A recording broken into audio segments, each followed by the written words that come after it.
రాజకీయంగా కొన్ని విమర్శలు అత్యంత నీచమైన స్థాయిలో ఉంటాయి. ఆంధ్రప్రదేశ్, తెలంగాణలో ముఖ్యంగా ఆంధ్రప్రదేశ్లో ప్రతిపక్షాలకి, అధికార పక్షానికి ప్రతిపక్షాలకి మధ్య నడిచే మాటల యుద్ధం ఆ స్థాయిని మరింత దిగజార్చే విధంగా ఉంటుంది. అటు వైసీపీ వైపు కొడాలి నాని భాష కానీ, మంత్రి రోజా భాష కానీ, ఇటు టీడీపీ వైపు అచ్చెన్నాయుడు భాష కానీ, అయ్యన్న పాత్రుడు లాంటి వాళ్ళ భాష కానీ, దేవినేని ఉమా లాంటి వాళ్ళ భాష కానీ, రాజకీయాలు ఎంత నీచమైన స్థితిలో ఉన్నాయి ఈరోజు అనడానికి తార్కాణంలాగా అద్భుతంగా చెప్పొచ్చు వీళ్ళ భాషని ఎగ్జాంపుల్గా తీసుకుని. అయితే ఇప్పుడు ఒక కొత్త అంశంతో తెర మీదకి వచ్చింది తెలుగుదేశం పార్టీ. వైఎస్ షర్మిల మీద మర్డర్ ప్లాన్ జరగబోతుందట.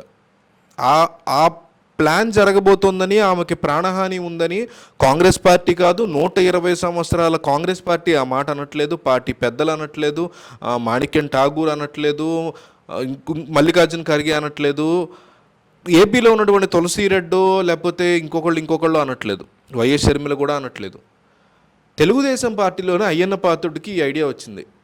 ఎలక్షన్ టైంలో జగన్మోహన్ రెడ్డి అప్పట్లో వివేకానంద రెడ్డిని చంపేశారనేటువంటి ఆరోపణలు మేమేం చేశాం కదా, సో ఇప్పుడు షర్మిల్ని కూడా చంపైపోతున్నాడు అనేటువంటి ఒక ఆరోపణ చేస్తే ఎట్లా ఉంటుంది, ప్రజలు దీన్ని ఎట్లా తీసుకుంటారు? ఎందుకంటే ఏపీలో ఇప్పుడు జగన్మోహన్ రెడ్డి వర్సెస్ షర్మిల అనే టాపిక్ విపరీతంగా నడుస్తుంది. అందరూ ఈ అంశం గురించే మాట్లాడుకుంటున్నారు.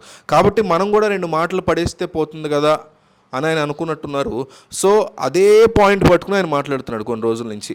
వైఎస్ షర్మిల మీద మర్డర్ ప్లాన్ జరగబోతోందని, తల్లిని, చెల్లిని, బాబాయిని సమానంగా చూసేటువంటి జగన్మోహన్ రెడ్డి ఒకప్పుడు వివేకానంద రెడ్డి మీద ఎట్లా అయితే మర్డర్ ప్లాన్ చేశారో అదేవిధంగా ఇప్పుడు ఆయన షర్మిలను కూడా చంపేస్తారు అంటూ ఒక తీవ్రమైనటువంటి వ్యాఖ్యలు చేశారు. మరి ఒక రాష్ట్ర ముఖ్యమంత్రి మీద ఇలాంటి వ్యాఖ్యలు చేశాక ఆయన ఇంకా అరెస్ట్ చేయకుండా ఎందుకు పెట్టుకున్నారో నాకైతే అర్థం కాదు.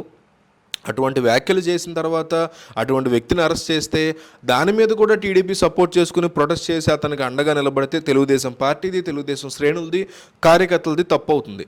అవతల పక్క వాళ్ళు అదే మాటలు చంద్రబాబును అన్నప్పుడు డెఫినెట్లీ వాళ్ళని కూడా అదే లీగల్ యాక్షన్స్ తీసుకోవాలని పోరాటం చేయాల్సిందే. దానికి అలాంటి సందర్భాల్లో మాలాంటి వాళ్ళ సపోర్ట్ డెఫినెట్లీ ఉంటుంది. అంతేగాని ఈ రకమైనటువంటి నీచమైన ఆరోపణలు చేస్తూ లేకపోతే చంపైపోతున్నారు అనే మాటలు మాట్లాడుతున్న వ్యక్తుల్ని అట్లా గాలికి వదిలేయడం అనేది పోలీసులకి ప్రజలకి మధ్య ఒక రకమైన డిఫరెన్స్ని క్రియేట్ చేస్తుంది.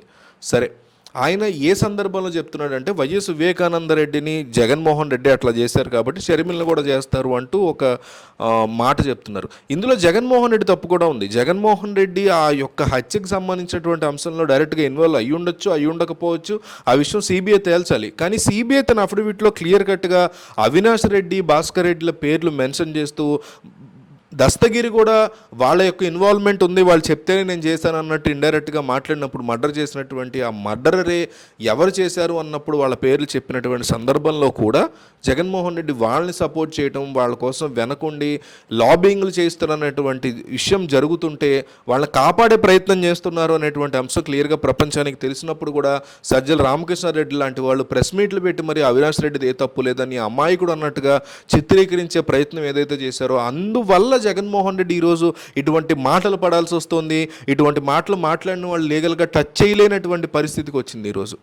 వైఎస్ షర్మిల్ని జగన్మోహన్ రెడ్డి ఇట్లా ఒక ముఖ్యమంత్రి స్థానంలో ఉన్న వ్యక్తి ఇట్లా మర్డర్ చేస్తున్నాడు అనే మాట ఒకళ్ళు అనాలంటే అంత ధైర్యం సరిపోదు.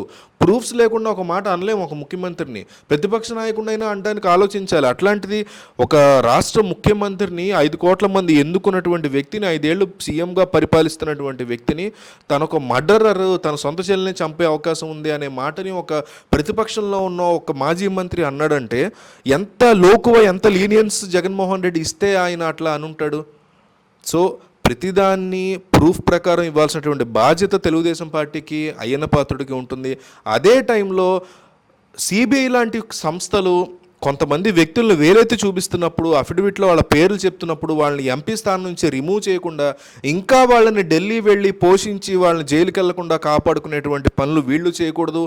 అటువంటి ఆరోపణలు ప్రూఫ్ లేకుండా వాళ్ళు చేయకూడదు. సో ఈ మొత్తం అంశం మీద మీ అభిప్రాయాన్ని కామెంట్లో చెప్పండి.